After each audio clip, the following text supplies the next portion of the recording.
Shalom, Bapak Ibu. Skeptisisme yang ditaklukkan oleh terang kebangkitan. Bagaimana para rasul, khususnya Paulus, Yakobus, dan Thomas, dapat dipahami sebagai para skeptis yang ditebus ini. Bukan skeptis sinis ini Bapak Ibu, melainkan pencari kebenaran yang jujur, yang akhirnya ditaklukkan oleh penyingkapan Kristus yang hidup ini. Bapak Ibu dan saudara-saudara yang terkasih, kita sering takut pada kata skeptis ya. Kita menganggapnya racun iman. Seolah pertanyaan ini adalah musuh dari doa ya. Seolah keraguan itu adalah sebuah pengkhianatan ya, Bapak Ibu. Namun Alkitab tidak menyingkirkan orang-orang yang ragu, Bapak Ibu. Alkitab justru memanggil mereka ke tengah panggung sejarah penebusan ini. Ironisnya, dan inilah paradoks Injil, Bapak Ibu, beberapa pilar terbesar gereja mula-mula justru lahir dari rahim skeptisisme, yaitu Paulus, Yakobus, dan Thomas. Mereka bukan para pemuja mitos, Bapak Ibu ya. Mereka bukan korban dari sebuah sugesti massa ya. Mereka bukan pengikut yang asal percaya. Mereka adalah orang-orang yang menolak sebelum menyerah, yang melawan sebelum bersujud, dan yang bertanya sebelum bersaksi, Bapak Ibu. Kita bahas satu persatu, Bapak Ibu, mengenai yang pertama, Paulus. Ini boleh disimbolkan sebagai skeptisisme teologis yang bertemu dengan terang sorga ini, Bapak Ibu. Paulus atau Saulus bukan seorang ateis. Ia bukan orang yang tidak percaya Allah, Bapak Ibu. Justru sebaliknya, ia terlalu yakin pada teologinya sendiri. Ia skeptis terhadap Injil karena ia merasa terlalu paham Taurat, Bapak Ibu. Aku seorang Ibrani asli, seorang Farisi. Mengenai kebenaran di dalam menaati hukum Taurat, aku tidak bercacat, katanya di dalam Filipi 3 ayat 5-6. Paulus skeptis terhadap Yesus bukan karena ia kurang iman, Bapak Ibu, melainkan karena Yesus itu tidak cocok dengan skema Mesias versinya. Baginya, Mesias tidak mungkin disalib. Ulangan 21 ayat 23. Mesias tidak mungkin mati terkutuk. Dan Mesias tidak mungkin menggenapi kehendak Allah lewat salib. Maka ia menganiaya gereja. Bukan sebagai penjahat, melainkan sebagai pembela kebenaran versinya sendiri.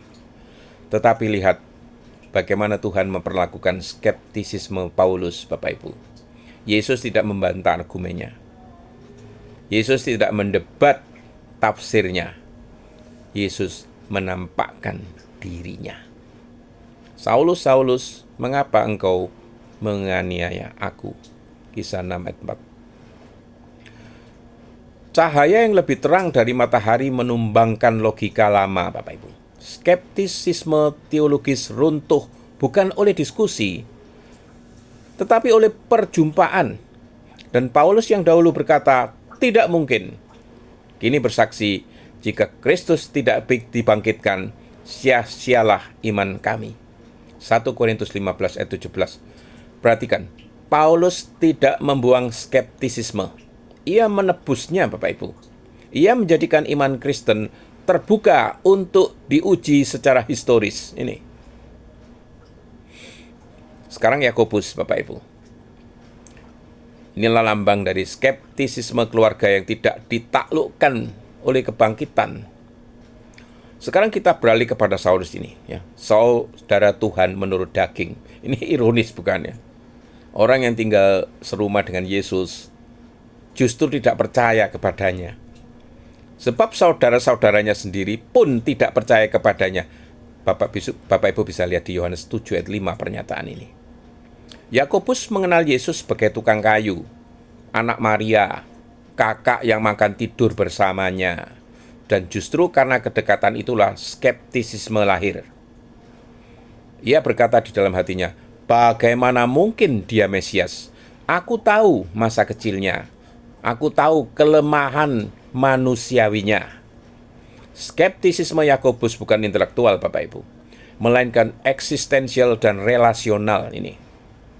Namun setelah salib, setelah kegagalan publik Yesus, terjadi sesuatu yang mengubah segalanya.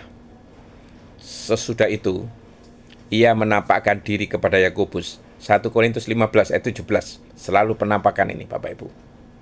Tidak ada catatan dialognya, tidak ada rekaman kata-katanya, tapi dampaknya luar biasa. Yakobus yang dulu ragu, kini menjadi pemimpin gereja Yerusalem. Yakobus yang dulu skeptis, kini menulis, hendaklah kamu menjadi pelaku firman dan bukan hanya pendengar saja. Yakobus 1 ayat 22. Skeptisisme keluarga ditaklukkan oleh Yesus yang bangkit, bukan oleh nostalgia masa lalu, Bapak Ibu. Sekarang Thomas, ini simbol dari skeptisisme empiris yang dirangkul oleh luka-luka Kristus. Dan kini Thomas, rasul yang sering dicap si peragu, namun Alkitab tidak menyebutkan pengecut. Thomas bukan pengecut, ia jujur. Sebelum aku melihat bekas paku pada tangannya, sekali-kali aku tidak akan percaya, di Yohanes 20 ayat 25. Ini bukan skeptisisme sinis ya Bapak Ibu ya. Ini adalah skeptisisme empiris. Thomas menolak iman yang hanya berdasarkan cerita orang lain, hanya berdasarkan euforia komunitas, dan hanya berdasarkan harapan emosional. Dan apa reaksi Yesus? Yesus tidak memarahi Thomas, Bapak Ibu. Yesus tidak mengusir Thomas. Yesus menyesuaikan diri dengan kejujuran Thomas. Taruhlah jarimu di sini dan lihatlah tanganku. Yohanes 20 ayat 27. Yesus tidak menyembunyikan lukanya, Bapak Ibu. Ia membuka bekas pakunya bagi skeptisisme manusia. Dan dari mulut Thomas lahirlah salah satu kristologi tertinggi di dalam Alkitab, Bapak Ibu. Ya Tuhanku dan Allahku. Yohanes 20 ayat 28. Perhatikan, pengakuan ilahi tertinggi justru keluar dari mulut seorang skeptis ini.